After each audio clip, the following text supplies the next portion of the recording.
안녕하세요. 코코냥이입니다. 2021년 2월에 프록터앤드갬블, SPYG ETF, LIT ETF, 나이키, PFF ETF, 팔란티어, 우버, 리얼티 인컴을 매수했으며 EPR 프로퍼티스를 소량 매도했습니다. 2월 1일 프록터앤드갬블 한 주를 매수했으며 2월 26일에 추가로 한 주 더 매수했습니다. PGA 주가가 12월 기점으로 내려갔었는데 2월에도 주가가 계속 내려가길래 2월 초에 1차로 매수를 했었고 2월 말에는 제 평단인 124불대보다 주가가 내려갔길래 추가로 한 주를 더 매수했었습니다. 지금은 PGA 주가가 130불 중반대인 모습을 보여주고 있네요. 2월 1일 스파이 ETF 한 주를 매수했는데요. 스파이 수량을 얼른 늘리고 싶어서 2월 1일이 되자마자 매수를 했었습니다. 2월에 373불대에 샀었는데 3개월이 지난 지금은 420불대인 모습을 보여주고 있네요. 2월 2일 LIT ETF 두 주를 매수했습니다. 전기차 배터리 ETF로 유명한 LIT ETF를 신규 편입했는데요. 이때 매수했을 때 해당 ETF가 신고가를 갱신하는 모습을 보여줬었는데 지금은 제가 산 평단이 68불대보다 떨어져서 60불 초반대이네요. 앞으로 보면 전기차 배터리 시장이 갈수록 더 커질 거라 보고 있기에 기다리다 보면 다시 주가는 회복하고 신고가를 갱신해줄 거라 믿고 있습니다. 2월 2일 나이키 한 주를 매수했습니다. 1월에 나이키 주가가 147불까지 올라가서 신고가를 갱신해줬었는데요. 그랬던 나이키 주가가 2월에 136불대까지 떨어졌었는데 많이 떨어졌다고 생각하고 추가 매수를 진행했었습니다. 지금 현재 주가와 비교하면 비슷하게 주고 샀네요. 나이키 같은 경우는 경제 회복에 대한 기대감이 있기에 조금만 더 기다려준다면 다시 신고가 를 갱신해주지 않을까라는 생각이 듭니다.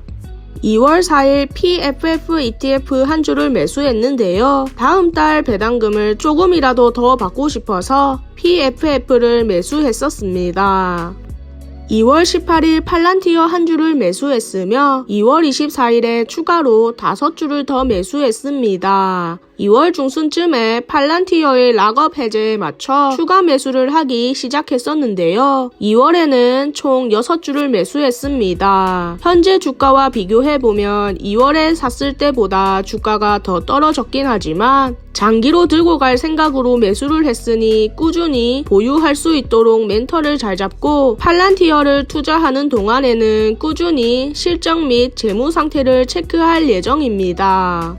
2월 22일 우버 한 주를 매수했으며 2월 24일에 추가로 한 주 더 매수했습니다. 우버 같은 경우는 코로나 전 일상으로 돌아가준다면 우버의 매출이 지금보다 더 좋아질 거라고 생각이 들어서 그 전에 얼른 차근차근히 사놓아야겠다고 생각이 들어서 2월에 2주를 매수했었는데요. 최근에 성장주 약세로 인해 우버의 주가가 40불 중반대로 떨어지더니 50불 초반대로 안착을 해줬네요.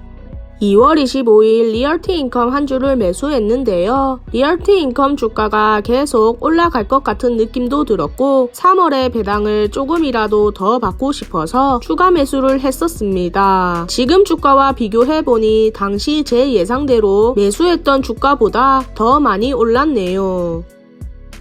2021년 2월 총 매수 금액을 정리하자면 2월 총 투자 금액은 1227.09달러로 원화로 137만 814원이었으며 21년 2월까지 총 12,716.27달러 투자를 했습니다. 주식 보유 현황을 보면 2월까지 총 137주를 보유하고 있었습니다. 21년 2월 총 배당 금액을 정리하자면 17.18달러로 원화로 19,084원이었으며 전월 대비 11.83달러 증가했네요. 2월 4일에 EPR 한 주를 매도했는데요. 전부 다 매도해서 손절을 해버릴까 아니면 좀 더 기다려볼까 고민하다가 한 주만 매도하기로 결정을 했고 여전히 제포트에서 손실이 제일 큰 기업이지만 좀 더 기다리기로 결정을 했습니다. 지금 주가가 약 40불 후반대인데 올해까지만 더 참다 보면 지금 제 평단인 62불대까지 오겠죠? 제 평단이 올 때까지 나머지는 안 팔고 존버할 생각입니다. 2월 초반까지만 하더라도 성장주 및 기술주에서 강세를 보이면서 신고가를 갱신하는 모습을 보여주는 등 장이 좋았었는데요. 거기다 일론 머스크가 비트코인을 억대 매수한 것과 더불어 차값을 비트코인으로 받겠다고 선언을 하면서 비트코인의 주가도 최고가를 갱신하는 모습을 보여줬습니다. 그런데 2월 말쯤에 미국 10년물 국채금리가 급격하게 상승하면서 인플레가 오는 것이 아니냐라는 우려감으로 인해 한순간에 성장주 및 기술주가 하락장으로 돌아서면서 2월을 마감하게 되었습니다. 인플레 우려는 지금 현재까지도 계속 이어져 오고 있으며 앞으로도 이런 변동성 장이 자주 올 거라고 하는데 마음 단디 먹고 꾸준히 투자를 해야겠다라는 생각이 듭니다. 그럼 저는 다음 영상에서 찾아뵙도록 하겠습니다. 이상 코코냥이었습니다.